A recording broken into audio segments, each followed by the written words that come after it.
Δεν θα δω την καταστροφή των χριστιανικών κοινοτήτων που είναι πιστές σε εμένα και μέχρι την τελευταία μου πνοή θα αγωνιστώ για την ορθόδοξη πίστη. Ιβάν ο Τρομερός.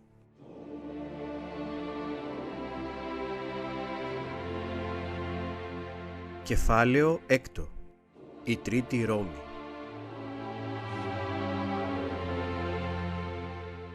Ενώ η ανακάλυψη του νέου κόσμου άλλαζε την Ευρώπη και καθώς το ανερχόμενο άστρο της Οθωμανικής Αυτοκρατορίας συγκρουόταν με τους Αψβούργους στη Βιέννη και στην Ουγγαρία, στον χιονισμένο και παγωμένο βορρά ένα νέο βασίλειο έκανε την εμφάνισή του, γεννημένο από τις τάχτες του παρελθόντος.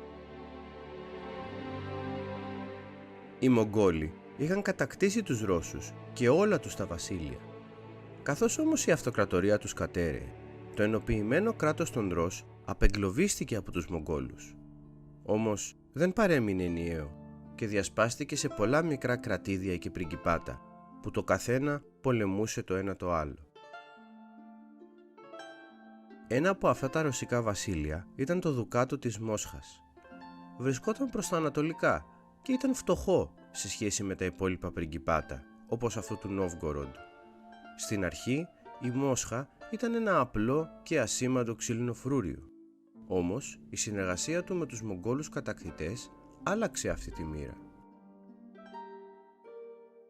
Χρόνο με τον χρόνο και με την υποστήριξη των Μογγόλων κυριάρχων του, το Δουκάτο της Μόσχας άρχισε να επεκτείνεται προς τα δυτικά.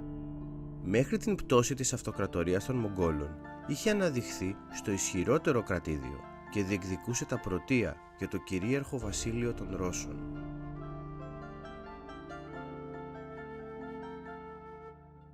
Το 1533 ο βασίλειος ο Τρίτος πεθαίνει και ο νεαρός Ιβάν ο Τέταρτος γίνεται δούκας υπό την επιτροπή της μητέρας του. Μέχρι να φορέσει το στέμμα στα 16 τον έχουν κακομεταχειριστεί όλοι και γι' αυτό γίνεται βίαιος και επιθετικός. Το 1547 θα πάρει την εξουσία στα χέρια του ως τσάρος, δηλαδή καίσαρας των Ρώσων. Θυμόμαστε από το Βυζάντιο ότι οι Ρώσοι ήταν Ορθόδοξοι. Όταν έπεσε η Κωνσταντινούπολη, το κέντρο της Ορθοδοξίας χάθηκε. Οι Ρώσοι θεώρησαν έκτοτε ότι η Μόσχα ήταν το νέο κέντρο, η Τρίτη Ρώμη. Στην ιστορία θα έπαιζαν κρίσιμο ρόλο για τις ισορροπίες των χριστιανών στην Οθωμανική Αυτοκρατορία. Ο Ιβάν ο Τέταρτος θα προσπαθήσει να συγκεντρώσει την εξουσία στα χέρια του μετά από 500 χρόνια διαιρέσεων. Μείωσε τα προνόμια και τις εξουσίες των αριστοκρατών, των βογιάρων, ρύθμισε τις σχέσεις κράτους-εκκλησίας, αναθεώρησε τη διοίκηση και ίδρυσε ένα νέο, επίλεκτο σώμα στρατού, του Στρέλτσι. Με το εσωτερικό μέτωπο ισχυροποιημένο και οπλισμένος με τα αρκεβούζια των Στρέλτσι, ο Ιβάν ξεκίνησε αμέτρητες εκστρατείες προκειμένου να ενώσει τους Ρώσους και να επεκτείνει το βασίλειό του. Εισέβαλε στη Βαλτική, αλλά απέτυχε. Περισσότερη επιτυχία είχε στον Νότο και στην Ανατολή. Στα χρόνια του ξεκίνησε η επέκταση της Ρωσίας προς τα ανατολικά. Οι νομαδικές φυλές, φόβος και τρόμος του Μεσαίωνα και καταστροφής των αυτοκρατοριών υποτάσσονταν αργά αλλά σταθερά στο αρκεβούζιο και στους Στρέλτσι των Ρώσων. Η Ρωσία, τυθασεύοντας τη στέπα, φτάνει μέχρι τον Ειρηνικό 300 χρόνια αργότερα. Η βασιλεία του Ιβάν κλείνει με τρόμο. Έχοντας υποψίες ότι η βασίλισσά του δηλητηριάστηκε από τους αριστοκράτες, από το 1565 ξεκινάει μία περίοδος τρομοκρατίας και εμφυλίου. Πόλεις ισοπεδώνονται, αριστοκράτες δολοφονούνται και η χώρα βυθίζεται στο αίμα. Ο Ιβάν κυριαρχεί και ονομάζεται Τρομερός.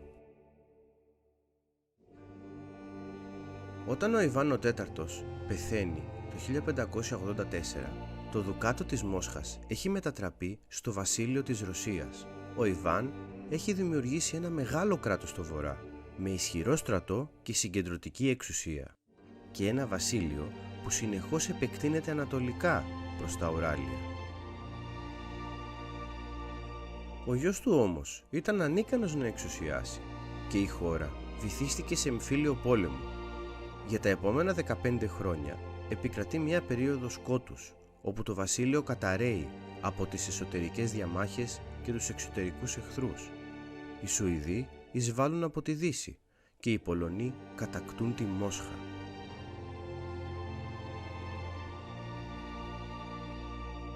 Το 1615 οι εξαγριωμένοι Μοσχοβίτες διώχνουν τους Πολωνούς και το βασίλειο ανασυντάσσεται.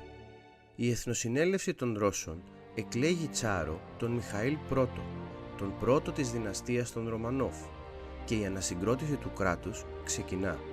Σύντομα, το βασίλειο βρίσκεται πάλι σε θέση να διεκδικεί εδάφη. Το 1648 παρουσιάζεται μια μεγάλη ευκαιρία. Οι Ουκρανοί και οι Κοζάκοι ξεσηκώνονται εναντίον της κοινοπολιτείας Πολωνίας-Λιθουανίας και ζητούν τη βοήθεια της Ρωσίας. Ο Τσάρος Αλέξιος μπαίνει στον πόλεμο και αμέσως εισέρχονται και οι Σουηδοί. Ο Μεγάλος Βόρειος Πόλεμος θα λήξει το 1667. Η λήξη του θα βρει το βασίλειο των Ρώσων σημαντικά κερδισμένο. Οι Ουκρανοί βρίσκονται σε επαφή με τη Δύση και νέες ιδέες αρχίζουν να εξελίσσουν το βασίλειο. Αναπτύσσεται το εμπόριο, οι τέχνες, η δυτική μουσική και η αρχιτεκτονική. Η καθυστερημένη Ρωσία αρχίζει να συντονίζεται με την Ευρώπη.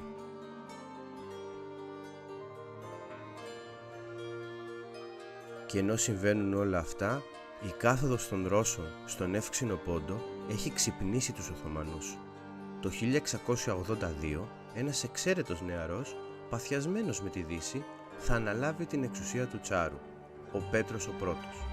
Θα πάρει ένα βασίλειο των Ρώσων και θα παραδώσει μια ρωσική αυτοκρατορία.